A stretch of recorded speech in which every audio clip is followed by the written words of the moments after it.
What's good, everyone? This is Raphael Garcia, and I'm here with Schwan Humes for episode 108 of the MMA Ratings Podcast. Today is January 10th, 2019, and as I said, it's episode 108.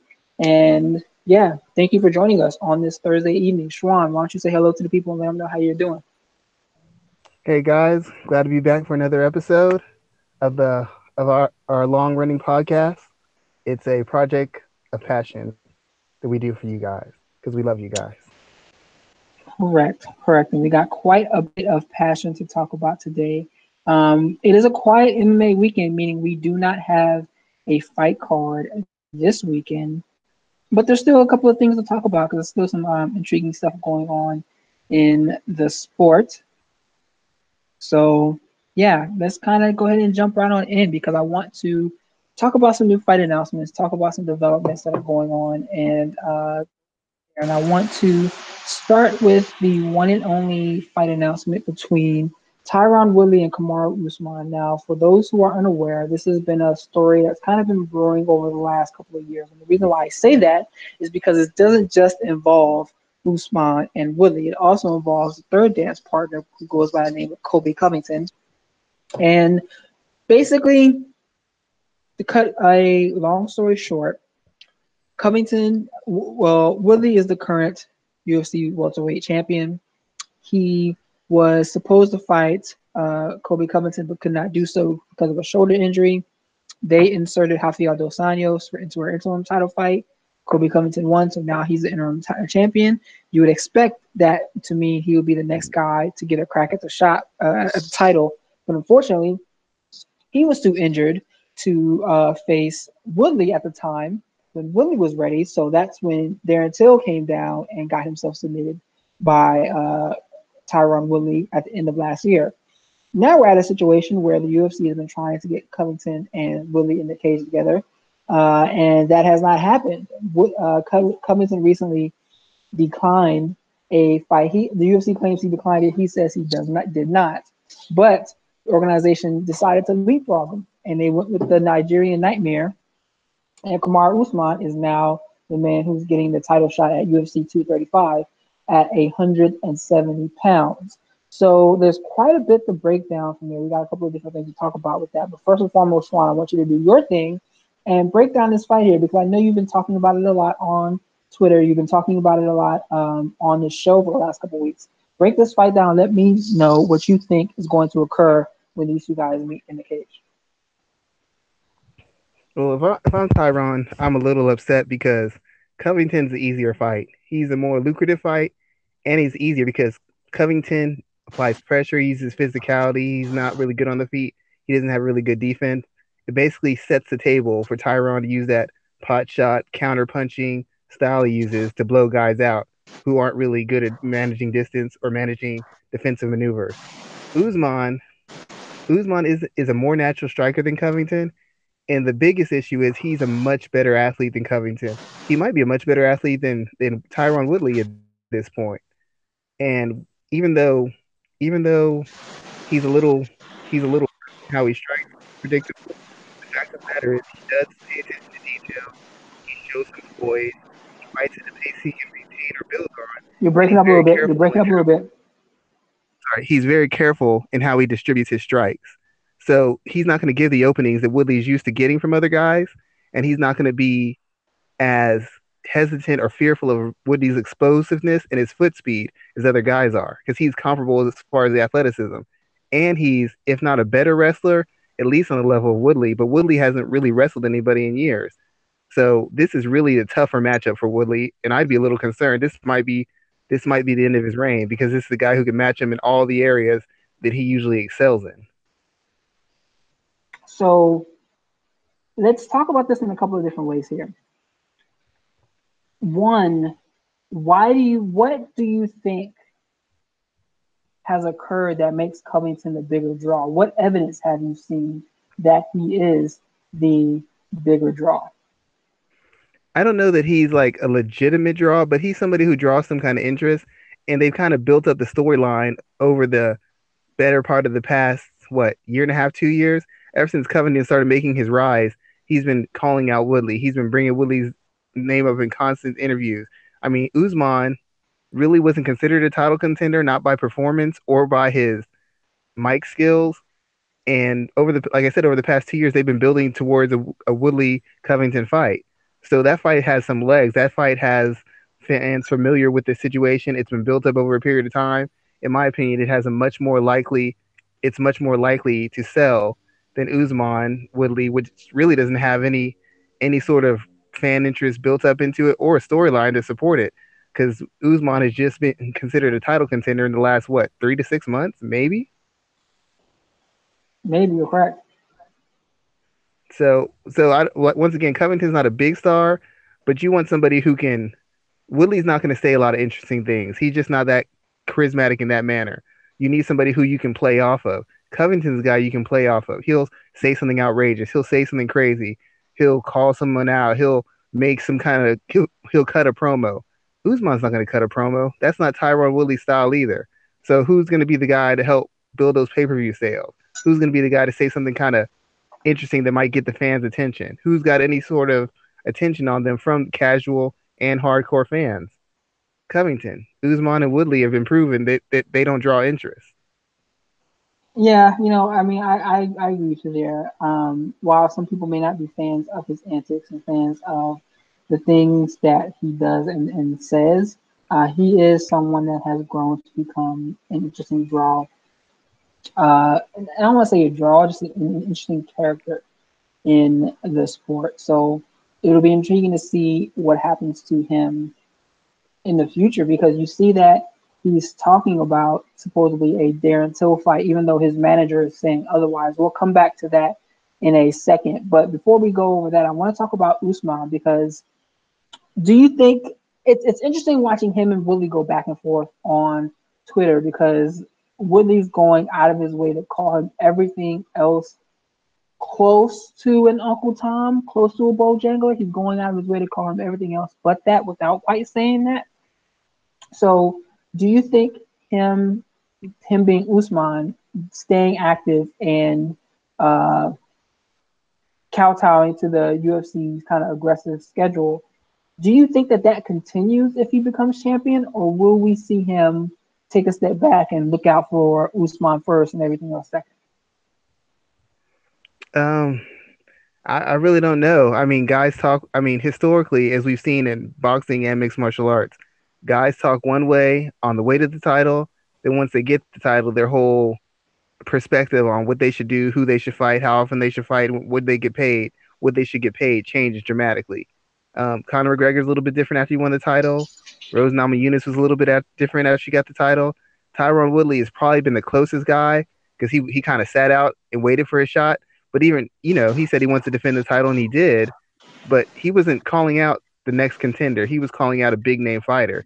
And that's what everybody does. They say they'll fight anybody, then they get the belt, and all of a sudden they want super fights, they want name fights, they want money fights.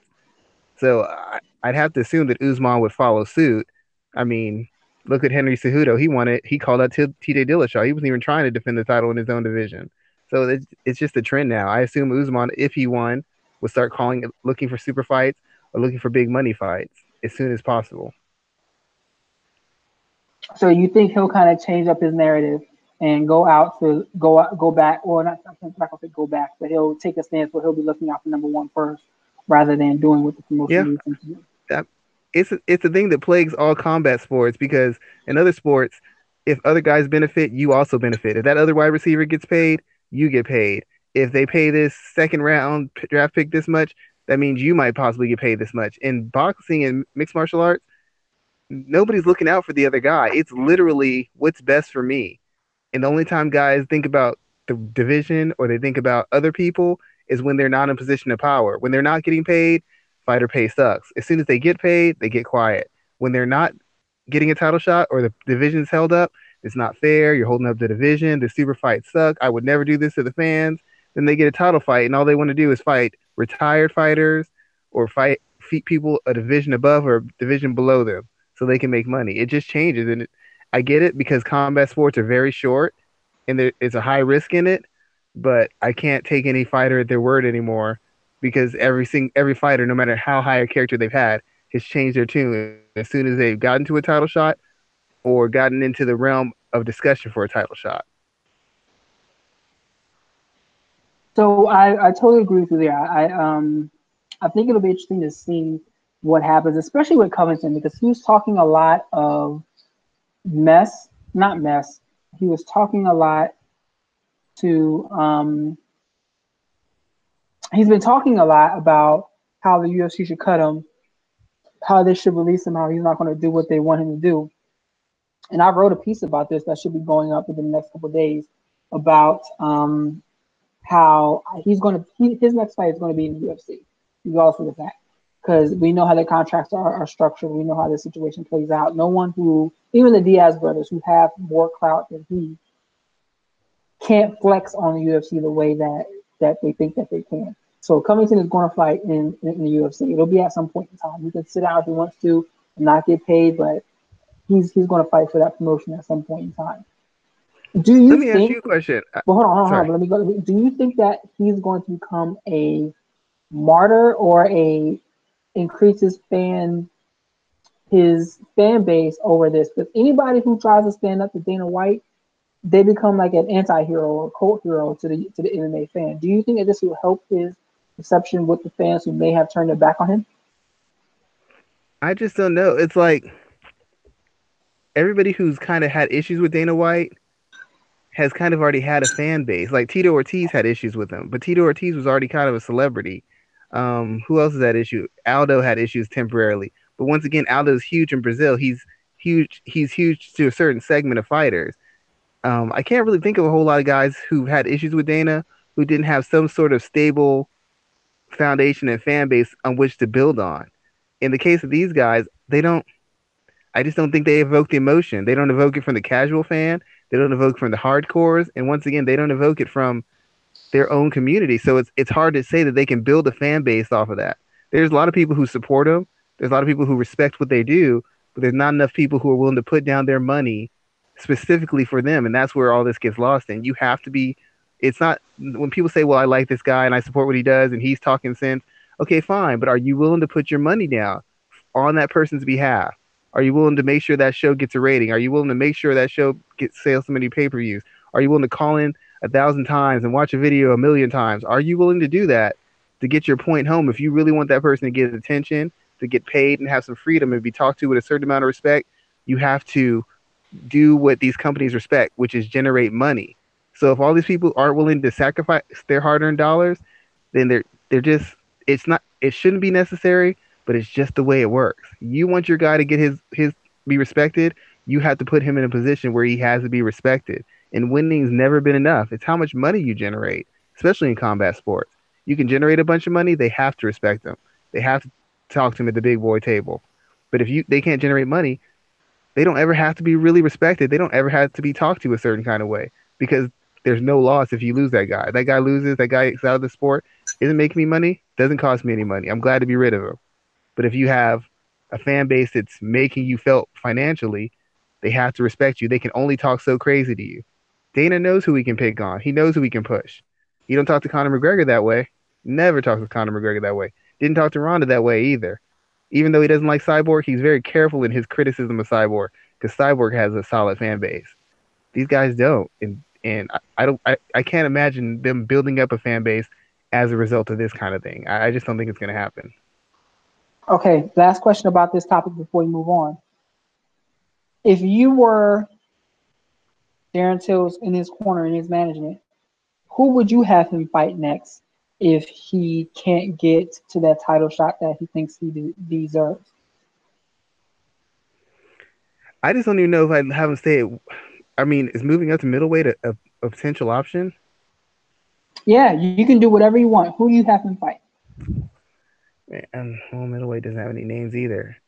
Just given the way he fought the last fight, I don't know who right now. I might have him move up to middleweight just because I believe the best part of him gets wasted making weight, which means there's not much left for the actual fight. Even if you have a good game plan, he's not able to execute because his victory was making the weight.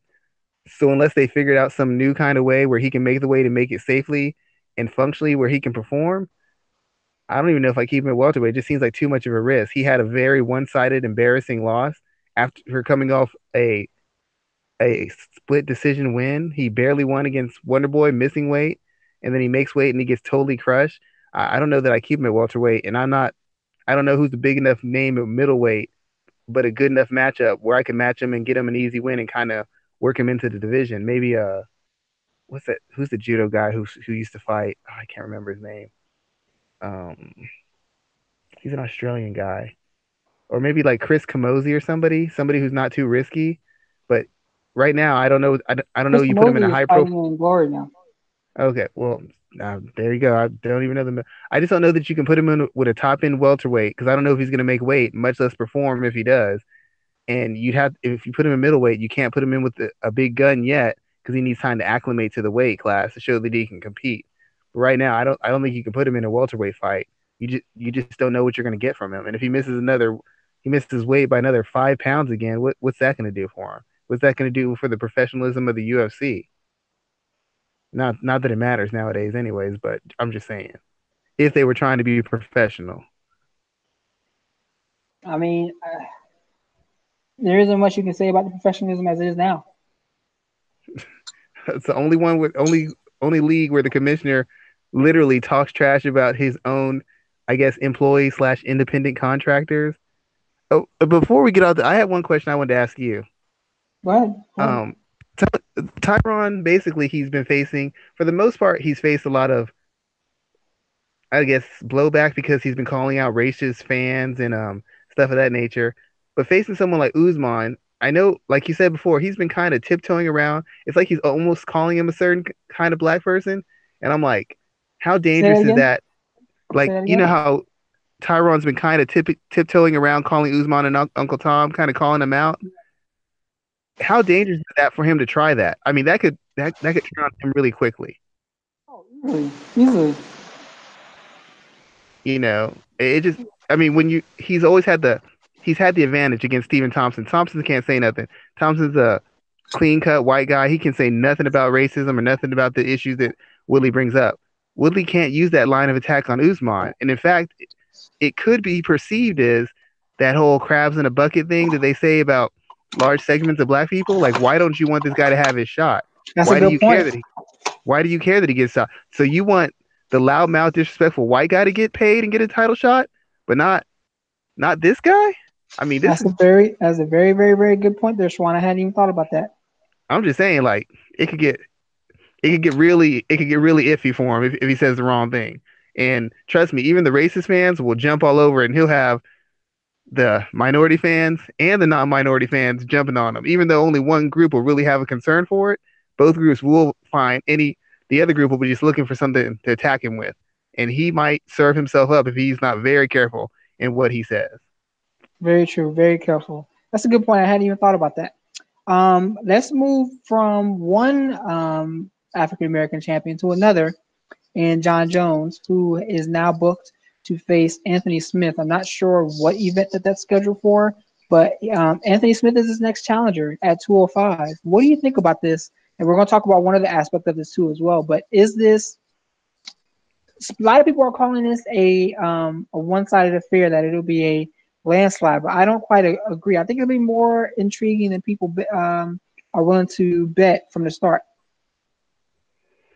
Yeah, I mean it makes sense. He's won three in a row.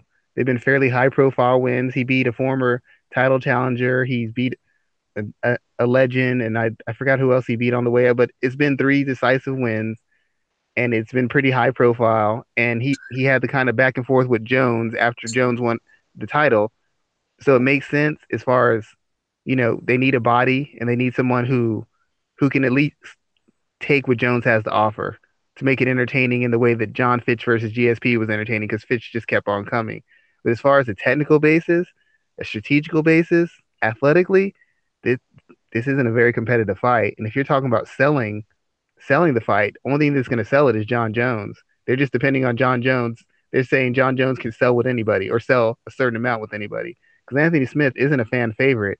He's not particularly charismatic, and is as successful he's been at light heavyweight, he's not really a dynamic fighter either. So I mean, they're just trying to keep Jones busy until they can find a viable option for him to fight, as far as maybe Daniel Cormier again, or maybe Cain Velasquez or whoever else they got coming. They're trying to find a big money fight for him, but in the meantime, he's got to defend his title, and that's basically what they're doing, just keeping him busy. Yeah, I think it's a good move that they keep him busy, especially after the prolonged time that he's had off. Do you think that it's better for him? Well, He gets in trouble when he's not busy. That's his thing. When he's not big busy, he time. gets in trouble. That's very true. Do you think Maybe that that's why you stay busy all the time. Is that I'm not gonna comment. Not you're not gonna make me out myself on this damn show. No, nice try though. Very nice try, sir. almost Um, had him? So almost had me. But do you think that that's good for him? Because we see Jones make a lot of strong technical leaps during his time off. Will a quick turnaround hinder his ability to really kind of dive into what Anthony Smith does and pick his game apart? I don't think so. I think Jones wants to stay active. I think the main thing. To be honest, I think Jones is kind of a psychopath when it comes to fighting. I think he's already checked out who's in the top 3 to 5 guys, and he's been studying them, and he's been working on plans for them, at least having initial blueprints for how he's going to beat them. I think he does that. I think that's what he does in his spare time. I think he's very dedicated. I think he wants to have these wins in succession and in dominant fashion to push the storyline away from the drug use and away from his missteps and back into the category of how dominant he is, how great he is, and how he's a once in a lifetime talent. I think he already had a game plan for Anthony Smith. I think he called out Anthony Smith or made a hint that Anthony Smith might be next for a reason. And even if he's not that dedicated, the simple fact of the matter is Anthony Smith could just catch him, but that's the only way he really beats him. He doesn't have the tools at long range. He doesn't have the tools at close range. He's not as good a grappler. He's not as good as wrestler. He basically has durability, a big heart, and a willingness to take a lot of punishment to get his shots off. And that would be fine if John Jones wasn't the kind of fighter who's as tough as he is. A lot of people get John Jones's brilliance mixed up with the fact that, and they forget that he's a tough fighter. The same way that people see Floyd flashing money and say, "Oh, if you get in on Floyd, you hit him a couple times, Floyd will fold up." Floyd's tough, and John Jones is tough. Just because he can do brilliant, fantastic, high IQ things doesn't mean that if a fight gets gritty and grimy and he has to break you down or he has to take some to get some, he'll do it. He'll get into a war. He'll get into an all-out battle. He'll go 5 rounds. He'll do whatever he has to do to impose his will on you. And I just don't think that Anthony Smith is. I don't know what Anthony Smith could do to close the gap between him and Jones. Technically, I guess it could just come down to a matter of will. But even for it to come down to a matter of will, you have to be good enough technically and strategically to put that guy in spots where you can expose him. And I don't think Anthony Smith is good enough. I don't think his camp is good enough to do that. What are the chances that this fight mirrors the first fight with Alexander Gustafsson? Because a lot of people were saying the same thing back then. I don't think so because Anthony Smith isn't that kind of guy. He doesn't. He's not heavy on the footwork. He likes to come forward and impose his will and be physical and punish you. The biggest thing that Gustafsson had, the advantage he had in the first fight, was that he was moving around. Jones couldn't find the range. Jones had to work so hard to get into the ranges he wanted, into the spots he wanted. He couldn't transition through ranges like he wanted to because Gustafsson was going away. When he pushed Gustafsson to the fence and he tried to tie him up, where most guys would stay on the fence and fight and try to grapple with him or try to land a big shot on him, Gustafsson ran away. So then he wasted all the energy, got hit on the way out as Gustafsson was in the open cage freely moving about. Gustafsson gave up his advantage by trying to walk Jones down and come in and put pressure on him and break him down with pressure and physicality and volume. That's never going to work. And that's exactly what Anthony Smith's going to do. Anthony Smith does not have the ability to use lateral movement, circular movement, and angles to get away from Jones and control the distance and make Jones chase. He's not going to do that. He's not going to do that. I've scouted him for multiple fighters. That ain't happening. He's going to try to stand his ground or impose his will on Jones and come forward. And if he does that, Jones can stay at range and pick him off and then choose when he wants to get inside, or Jones can come in, counter him, tie him up, put him on the ground, and just beat him within an inch of his life. It's just going to come down to how much Smith can take and how hard he's willing to fight to prove that he can beat Jones. That's what's going to determine how the fight goes. But as far as, like I said, as far as skill and the range of skills they have and the different ways they can win the fight, Smith has one way to win the fight. Jones has 3 to 5 minimum. Excuse me, I'm sorry, I was on mute. That's a very good point there. That's some very interesting thoughts. I didn't think of it that way. I'm still intrigued in seeing the fight though. Say it again. I said I'm still intrigued in seeing this fight just because I like Anthony Smith's story. I like the fact that he's willing to say what's needed to get into the title picture. He's done what's needed to get into the title picture. Who else is also trying to do that? You have one Luke Rockhold trying to push his way into the title picture as well by saying he's going to move up to 205 and take on John Jones in the near future. Do you buy that? Do you think that Rockhold can be a viable contender at 205 pounds? I don't know because he was getting knocked out by guys who weren't big hitters. First, he's been stopped multiple times. Secondly, I've seen him rocked and stunned and knocked out by guys who aren't big hitters. Michael Bisping isn't a big hitter. He knocked him out.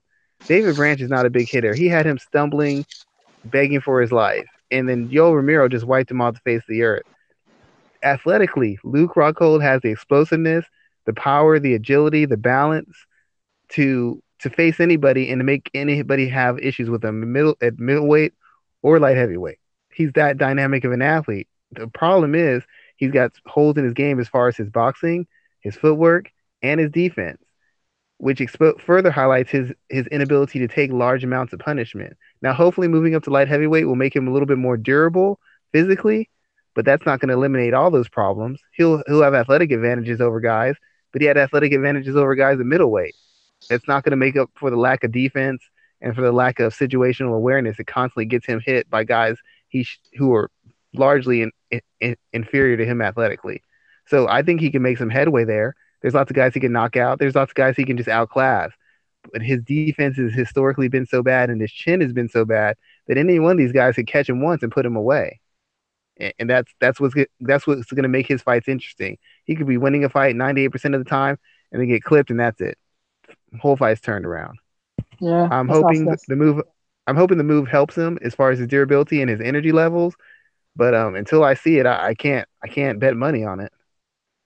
What do you think about the idea that the weight cut was what was not damaging, but was impeding his chin durability? I think there's some truth to that. I think there's some truth to that. But the problem with that is, after you've been knocked out brutally, or you've been forced to go through some hard fought rounds in multiple fights, even if you move up and your chin's a little bit better, there's a certain amount of damage that's already been done. I mean, when Romero knocked him out, it was pretty ugly. When Bisping knocked him out, it was pretty ugly. When Branch had him on skates, that was pretty ugly too. So the damage has been done. That's just not going to disappear overnight. It might make you more rehydrated, a little bit more mass. You can take the shot better, but at a certain point, you either can take it or you can't. And Luke Rockhold has just never been one of those fighters who can take a large amount of abuse. Weight class isn't going to change that. Not a whole lot, if that makes any sense. So if you had to be the guy in charge of who you book him against first, yeah, at 205 pounds, who you pick? Uh, 205. Oving St. Preux is a little bit too dangerous. I might even try if somebody like Corey Anderson might fight Luke Rockhold because Luke Rockhold's a big enough name. I don't know if Corey Anderson would do it because Luke's not ranked at light heavyweight, so I don't know how much it does for him. But it would be a name fight that could get him some attention. It'd be the biggest name he's ever fought. It'd be good for Luke because Corey Anderson he throws a lot of volume, but he's not a power hitter. He's a good athlete, but he's not so dynamic that he can just take you down and ragdoll you left and right. I've never seen him do that to anybody, and he hasn't been fighting the best athletes. And as busy as he is with his striking, his defense is not always there. You can catch him. You can put some heat on him, especially if you got a good kicking game, which Luke Rockhold does. He should be able to exploit him at range. And even if Anderson gets to him, Anderson isn't the big enough hitter to just wipe Luke off the mat with one shot. Luke should still have opportunities to tie him up, take him down, or reset the range and start picking him apart. Or maybe Gian Vellante as well might be a good pick, just because he's a little bit bigger hitter. He's a good athlete, but he's so suspect defensively. He's just so suspect defensively, and he's so shallow in his skills, and his IQ in fights is awful. So Luke's athleticism and his championship experience might be able to carry him in that fight too. So one of those two might be the best options as far as if he wants to make a dent in the light heavyweight division and start moving forward to possibly challenging Jones. He's gonna have to fight someone who's got some cachet, and those both those guys do. Good. I think it will be interesting to see him at 205. I I'm not prepared to immediately count him in as a title challenger in a new weight class, but I'm always down for seeing guys try something different and try to revitalize their career. I would like, I think it's cool too. I agree with you on that. But I'd also like to see guys actually fix the holes in their game, not just try to move up in their weight class and move down. I know that people say it's for their health. In some cases, it is. But a lot of times, the reason you're losing isn't because of weight. It's because of holes in your game plan. And when you move up, you figure I'm going to be quicker, more athletic, so that those holes will be less exploitable. And if you move down, you're figuring I'm bigger and stronger, so I can take more punishment, and that'll mask the holes either. And I'm just like, why don't you try and address the holes? Why don't you try and address the technical holes you have so you're not in those positions? And that way we feel a lot better about you moving up because we know you've improved. I don't know that Luke's improved a whole lot in the past 3, 4 years. I'm not going to argue with you on that because you're the analysis that breaks it down. So yeah, I can definitely see how you say that, and you're breathing right into the mic too. So hold it a little bit away from your mouth. Yeah, I mean, I'm not trying to be harsh. I got to call it like I see it, and he's been the same guy for a little while. He's losing the same ways. Poor boxing defense every single time. He's getting hurt the same ways, and he's winning the same way. So until and that'll still work at light heavyweight. It's the thin division, but once again, with that size difference, you can't take anything for granted. Um, I just forgot. I used to have like I had a lot of expectations for Rockhold when he came over from Strike Force, and it's been interesting. Don't want to say he hasn't lived up to them, but he struggled in ways that I didn't foresee coming. I thought he was going to be the only guy from Strike Force to really come over and make monumental waves, and he did. But he's definitely struggled since day one. Yeah, he never. People said, I mean, he like I said, him and Weidman were supposed to be the new guard, and even though they had some impressive wins, once you started seeing them face guys who were comparable level athleticism or who could match their physical tools, you just start seeing like these guys aren't as good as I thought they were. Like, how is this? You know, in Weidman's case against Gastelum, how is this fight this competitive? Like, what are you doing, man?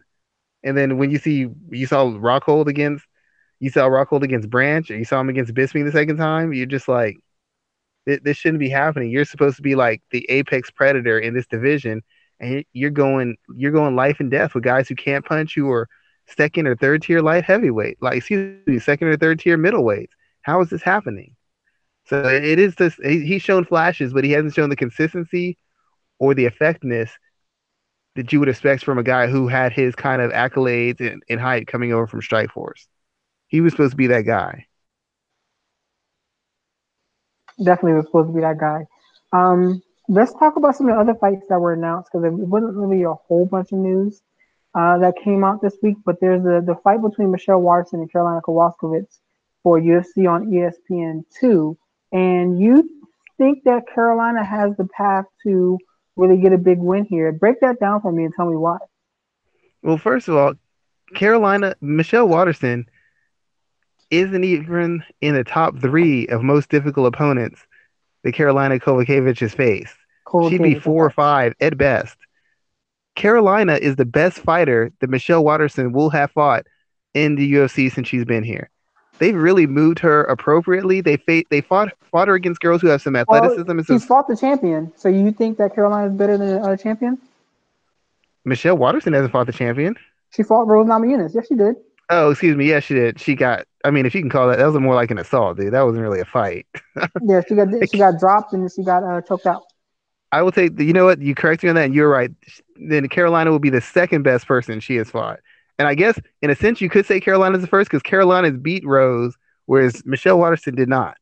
So Correct. I'll give you that. She's the second best. But the thing about it is, Carolina, for the most part, Michelle's fought these girls who have athletic ability and some skill, but they're girls with bad IQ. She fought Paige Van Sant. Paige Van Sant fought the total opposite way that she usually fights for success. She was trying to fight Michelle Waterson at range. Paige Van Sant is a terrible range fighter. That was dumb. And her team let her fight like that. They're dumb. Tisha Torres used to be a contender, but her new camp's got her fighting the most ridiculous game. Just dumb. Just makes no sense. in the approach, in the counters, and the adjustments. It is just awful. She's paying coaches and striking coaches and grappling coaches to ruin her career. That's what she's paying them to do. They say they're helping her, they're not. They're hurting her.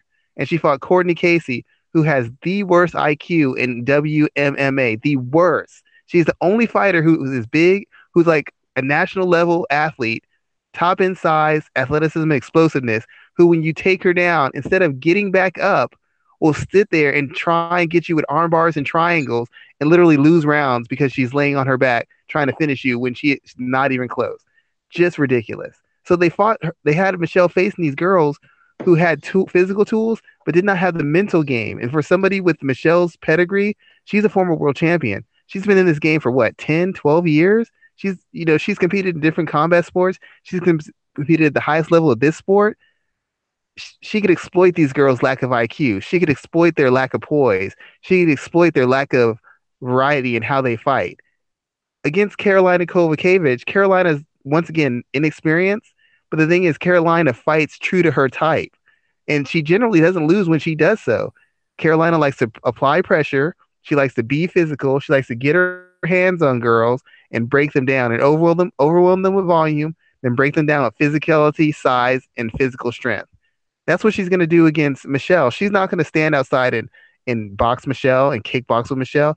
She's not going to make it a cute and slow paced fight. She's not going to give up positions and let Michelle have those positions. Michelle's going to have to fight for everything she has. And she's going to be fighting somebody who's bigger, stronger, more physical. She's not going to control her on the ground like she did Tisha Torres. She's not going to have her lay on her back looking for submissions like Courtney Casey did. And she's not going to have somebody who's going to stand in front of her and let her kick at them and strike at them like Paige Van Zant did.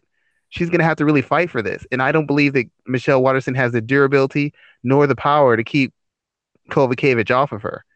Now, she could use movement. She could use her lead leg. She's got the TMA background, but it would require her to fight a perfect fight that I don't think she's capable of fighting anymore. She's not at her athletic peak anymore, which means she's a step slower. She's never taken the best shot.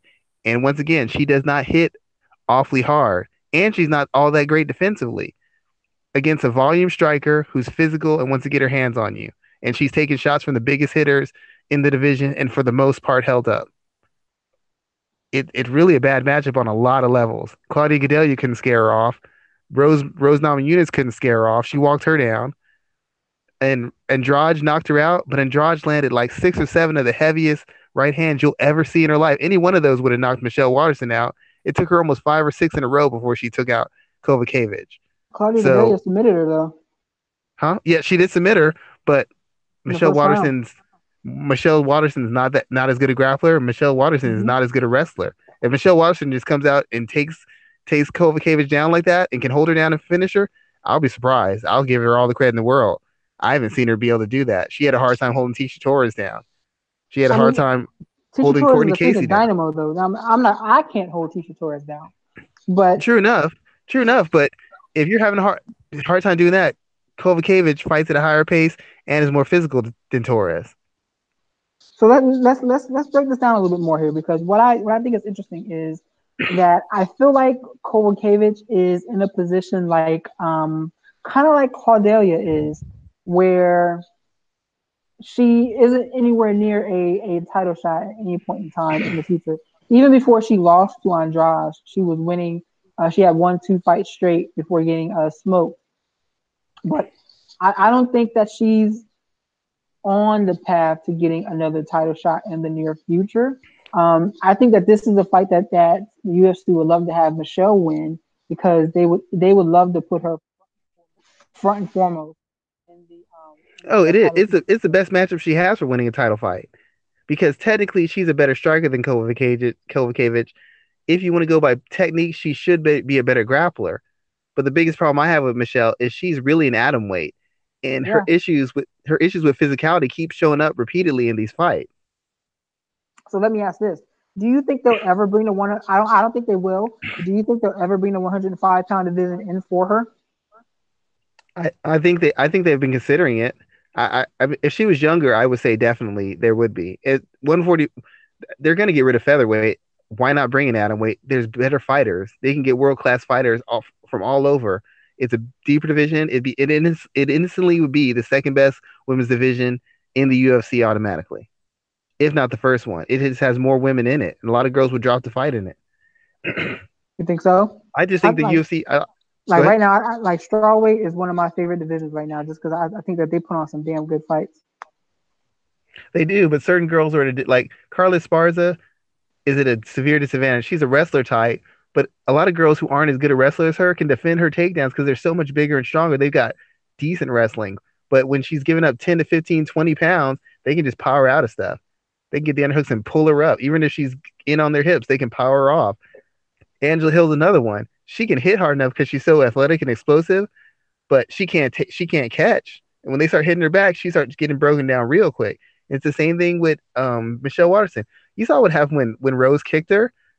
I thought the fight was over right there. Rose did whatever she wanted to her as soon as she got her hands on her, whatever she wanted to her, and that shouldn't. When you're at that kind of physical disadvantage, it makes it very hard for you to fight elite people. And the biggest problem I think they've moved Michelle very well. She's faced elite athleticism, but she's faced girls who don't have established identities. Tisha Torres used to have one; she doesn't have one anymore. Paige Van Zant was in an identity crisis. She was fighting differently. You got Courtney Casey, who can't decide how she wants to fight. One fight, she wants to be a volume puncher. Next fight, she wants to lay on her back and look for submissions. And even that fight was close. The thing about Michelle Watterson is, if she wins this fight, it justifies them moving her up. But they could have given her Suarez, but why didn't they give her Suarez? Suarez is huge, and she's a wrestler. There's no way she wins that fight. They could have given her Joanna. Joanna's huge. And Joanna's a better striker. There's no way she wins that fight. They could have given her Gadelia. Gadelia would have stomped her. They could have put her in with Ansarov. They could have set that up for later, but they didn't because Ansarov is bigger, hits harder, and takes a better shot. So they're trying to give her the safest fight possible, which would be Kovacevic over a highly ranked fighter. Kovacevic they're trying to use her as a stepping stone. I just don't know that Watterson can handle the activity and the physicality of Kovacevic. I've never seen Kovacevic get tired. I haven't really ever seen her get scared off by getting punched or hit. I mean, even when Andrade hit her, she kept on coming. Had she backed off, she might not have gotten knocked out, but she kept on coming. I don't know that Watterson has the power to scare her off. I don't think Watterson has the power to stop her. So if she can't stop her on the feet or scare her off, how's she going to keep maintaining that distance and working the angle she needs to get the strikes off and to keep from being taken down or keep from being overwhelmed? I don't know. But this is the best time to fight Kovacevic because she's coming off of a huge KO loss. But if you look at the fight, you take the KO out, it's like, this isn't really this fight for her. Just based off of physicality and activity, it's just not a good fight for her. Can she win it? I believe she can. But is it likely she wins it? She had the fight close to a perfect fight. She had problems with Angela Magana. Angela Magana gave her some problems. It's not a good sign. And Angela Magana gave her problems because of the size and strength advantage. Nothing to do with skill. Strictly size and strength advantage. And Carolina's going to have that. And we've seen Carolina win against elite opponents. I haven't seen Michelle Watterson beat someone elite yet. She's beaten the second and third tier fighters in the division. This is going to be her second crack at a elite in quotations fighter. So if she beats her, then she'll be elite in the, I guess, most feasible way possible. But I can't see Michelle beating Andrade. I can't see her beating Suarez. I can't see her beating Jen Jadrick. I can't even see her beating Gadelia at this point. So I mean, they're trying to prop her up for a title fight. This is the best. This is the best route they got. I don't think that Watterson would get past Felice Herrig, to be honest. She already did. Oh, there you go. I didn't. Excuse me. She just beat Felice. That's. You're right. I didn't think she would get past her, and she did. But once again, Felice fought a really dumb fight. Felice has been fighting real stupid. I mean, she lost the split decision to Carolina too. Felice did. Yeah. Like I said, I think there's avenues for her to beat her, but I think Carolina would have to fight a dumb fight as far as kickboxing at range with Michelle, which she's never done, and I think that Michelle would have to fight close to a perfect fight because I just don't think Michelle's defense is there. Too many girls have gotten her in bad positions. Torres got her in bad positions. Courtney Casey got her in bad positions. Paige Van Zant didn't really have a chance to. Even Felice Herrig had some opportunities to put her in bad positions, but they just weren't physical enough and they weren't active enough. And there's two things you can depend on for Carolina. She will always be physical. She will always be active. Unless she's been mentally changed by this knockout, if she's the same girl who fought before, I don't see how she doesn't put Michelle Waterson in a bad spot. And when she does, I don't see how she doesn't compound it. Maybe she won't finish her, but I don't see how she doesn't punish her severely for any mistake she makes or any bad spot she ends up in. Yeah, I think it's just, I don't know why it just jumped off the page as a very interesting fight. Fight to me. The other fight that was announced was with Thomas Almeida and Marlon Vera. This is interesting to me because Thomas Almeida was supposed to be that guy. He was supposed to be a guy coming up until Cody Garbrandt got his hands on him. Talk to me about this fight here and Thomas Almeida as a fighter himself because he hasn't looked like the guy that everybody thought he was supposed to be. He's like a Brazilian Cody Garbrandt. He doesn't have his chin is suspect. Great offensive skills, great offensive athletic ability. It should if you just go off that, he should be a perennial contender, but he just can't pitch the same. He can't catch the same way he pitches. Same problem Garbrandt has. Hits like a truck, but can't take a truck hitting him back. And Almeida, so much of his fighting style is based off aggression, and it's based off him and imposing his will, and it's based off people being fearful of what he's going to do to them. But once guys started realizing that if you can make it through the storm and put some shots on him, he's not nearly as dangerous. He's not nearly as risky a fighter to face. Once that fear factor left, his ability to be truly effective and dominant just disappeared. And I just don't know if he can ever regain that back. It's not that he can't knock anybody out at any particular second. It's just guys aren't fearful of it anymore. Guys know that you can take his shots. Guys know that if you can find the right spots, you can put him on skates. And it's not that people didn't know that before, but once guys see it, once that veil of invincibility has been pierced, how people fight you changes. And if you're used to guys being intimidating, you're used to guys being defensive, and all of a sudden they're not afraid to punch with you, and all of a sudden they're trying to impose their will, and you don't have a certain amount of defense, which he doesn't. All his defense is based off the fact that guys are scared of being countered by his offense.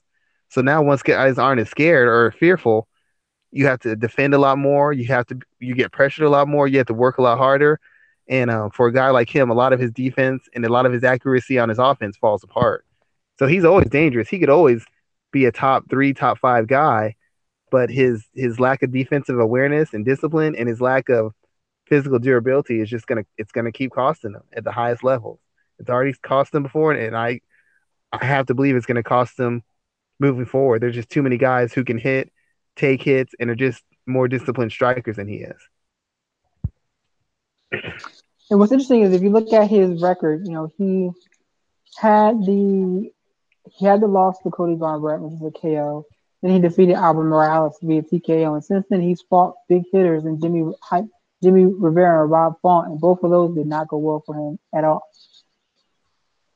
Nope. I mean, he's the one who basically made Cody Garbrandt into Cody Garbrandt. Cody didn't look great in a couple fights before, but when he wiped Almeida off the face of the planet, people were like, he's the real deal. He's the guy.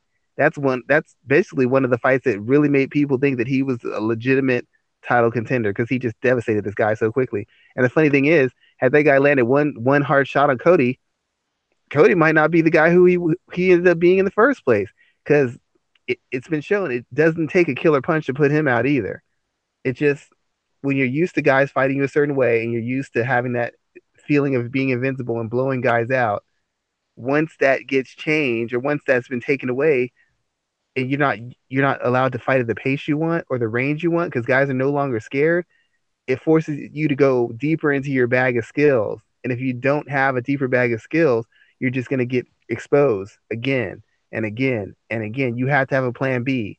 And he doesn't have a plan B, much less a well structured and defined plan B. So once guys get past plan A, he's got nothing else. It's just heart and aggression. And unfortunately, that's not enough to carry you against elite level athleticism or elite level skill. And there's too many guys in that division who have athleticism and skill and durability for him to just think that whatever he's gotten by doing before is going to work. It's just not there. Yeah, I'm always looking forward to kind of. I was really intrigued in Thomas Almeida even after he dropped that fight to Cody Garbrandt. So let's see what happens with this fight here. The scary thing is with all his ability, it's like Garbrandt, it's like he's regressed. he hasn't gotten better, but it's almost like he's regressing. He's got all the physical tools. There's no reason a guy with his physical school tools shouldn't have answers for whatever situation you put in him, but he hasn't had them because it seems like he's always all the fights he's been in, he's been able to have his way in it, and now he's not able to have his way, and he doesn't know how to react to it. So it's almost like that fight with Garbrandt and some of these other fights kind of exposed who he really is. You get him past a certain point, he is not the guy he was at the beginning of the fight. Yeah, I think it's interesting to kind of see when guys get exposed and what really kind of happens to them after that, and when others try to adjust to that style.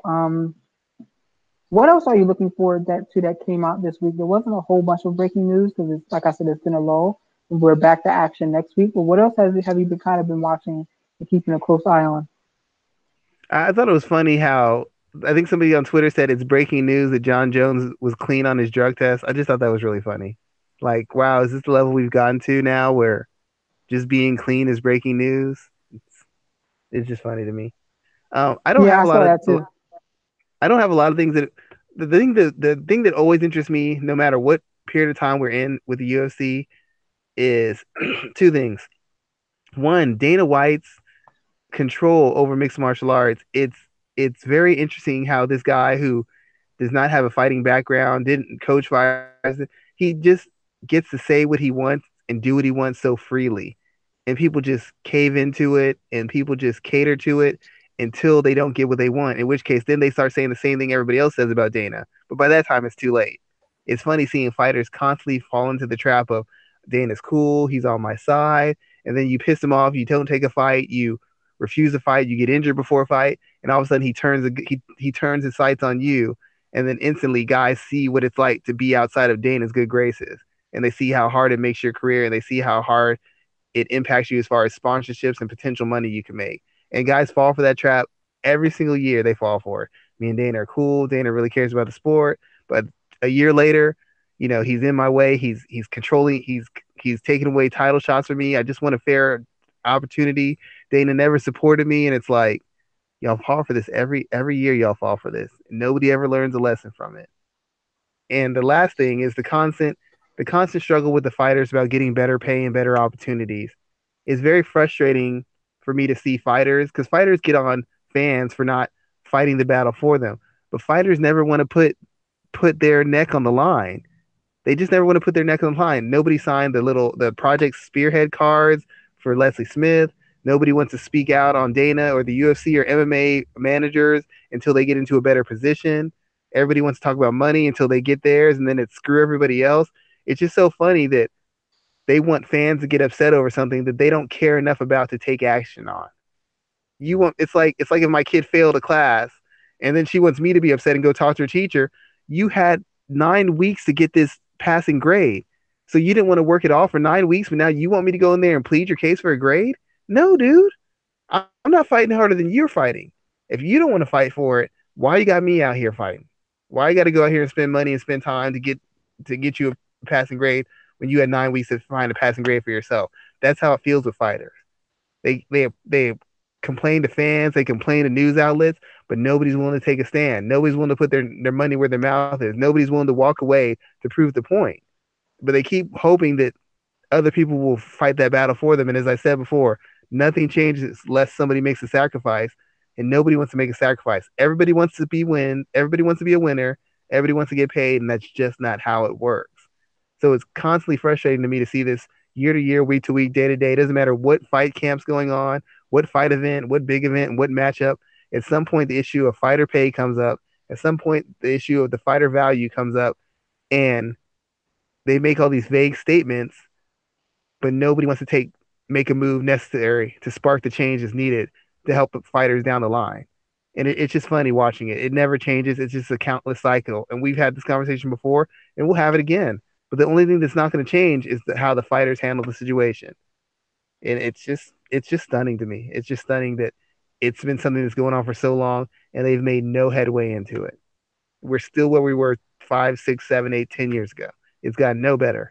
But the fighters keep showing up, and they keep sacrificing their life and their time with their family and their health for what they call pennies on the dollar or slave wages or whatever they call it. Even though I don't remember slaves getting wages, so whatever that means. But that's the biggest thing that always stands out to me. This constant cycle of fighters being unhappy but not willing to do anything about it. It's like they're in an abusive relationship with the UFC and they won't leave because they just hope the UFC will come to its senses and stop cheating on them and treat them better. And it never happens. And we're the friends waiting by the like, come on, come with us. We'll get you a new career. We'll get you a new life. You deserve better. No, no, I can't leave the UFC. The UFC is going to do me right eventually. You just don't understand. I love the UFC. I can't give up on the UFC. I put too much time in the UFC. Well, eventually, the UFC is going to kick you out anyway. So you should come to your senses before it gets to that point.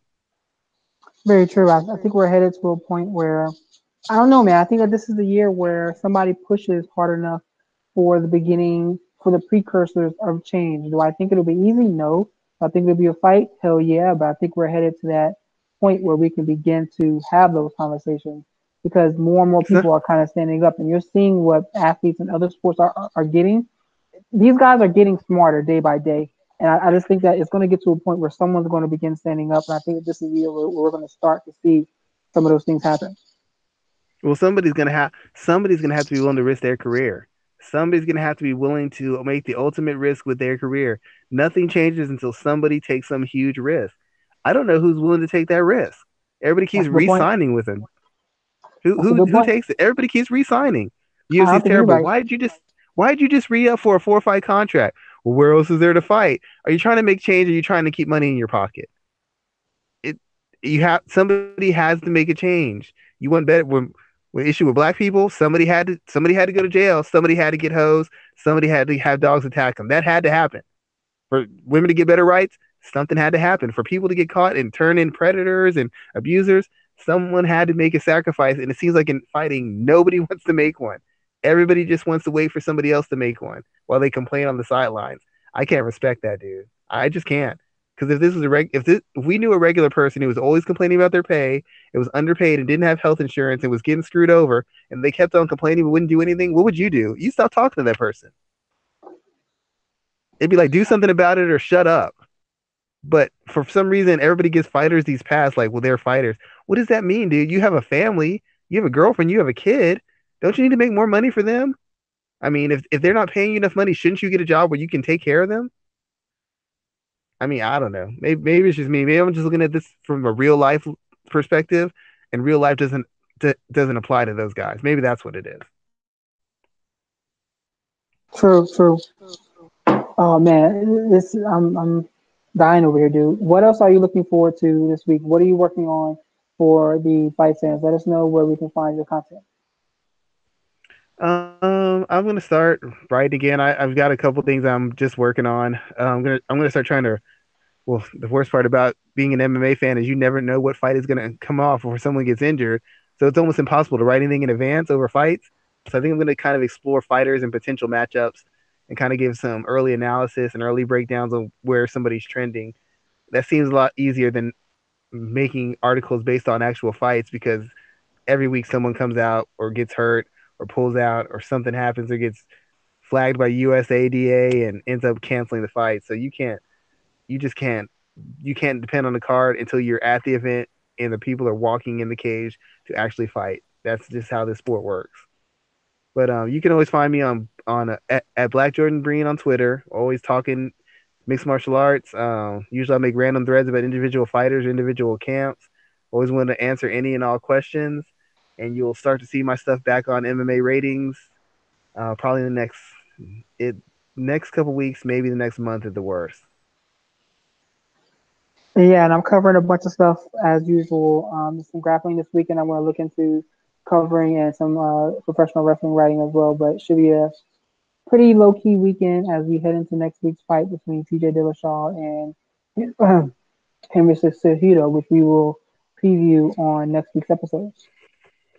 Schwan, let them know where they can find our show every Thursday. You can find us on SoundCloud, YouTube, FM Player, or iTunes. Like I said, tell your friends about the content if you like it. If you have questions or comments, we actually love those. Any feedback you have, anything you want us to discuss in further depth, or any topic you want us to revisit, Hit us up on Twitter. Hit us up on the YouTube comments. Hit us up on the SoundCloud comments. We will gladly touch on anything you would like to hear from because we do it for you fans and we do the best show we can for you fans. So with that in mind, everyone, I will talk to you next week, and me and Schwan will be back to cover the world of MMA in just about 7 days. Have a great weekend, everybody. We'll talk to you then. All right, have a great weekend, sir.